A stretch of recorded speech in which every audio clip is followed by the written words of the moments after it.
In this video, we're going to show you 5 ways to structure collaborative Google documents for students to use in your class. Let's get started. Number 1. Create a Google Doc worksheet template.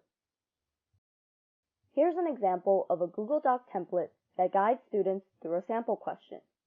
The idea here is that students can copy this template to their own Google Drive and use it for individual studying or group work.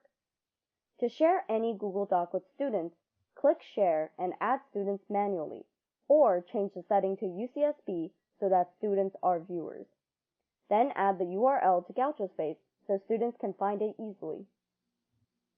You can also customize documents for each group when you want them to explore different questions or content. Number 2. Use Google Sheets with tabs for group work.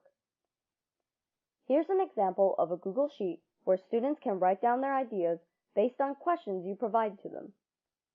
This helps students concentrate on the task and important points of the lesson. In this example, each group of students have their own spreadsheet to work on. To do this, you create a template on one tab, duplicate it, and rename it so that you have tabs for different groups. You can do a similar thing with Google Slides, but instead of creating a new tab, you create a slide for each group to complete. That way, you and your students can watch what each group is doing without opening many different documents. Number 3. Self-graded quizzes using Google Forms. Self-graded quizzes in Google Forms are a great way to let students gauge their learning without you becoming overwhelmed by grading the quizzes yourself. You can see the quiz results for each student when you require students to access the quiz with their UCSB ID. You can also use Google Forms to survey your students or have them contribute data to a class Google Sheet. Number 4. Create a class Google Drive. If you are going to use Google Apps often for class, we suggest creating a shared drive with all of your class members added to it. You can organize the drive by week or by date and put all of the class Google documents there. Add the Google Drive URL in a logical place on GaudioSpace so students can easily access it.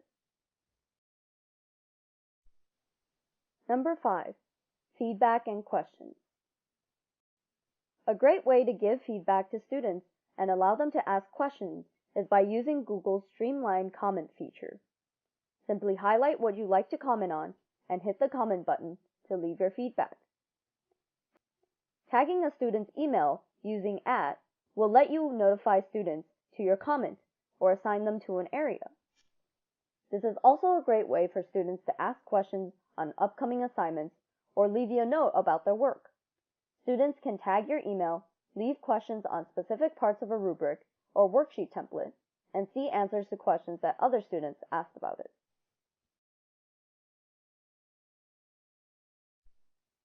We hope these different tips will spark some ideas for working with your students on Google Drive. Thanks for watching.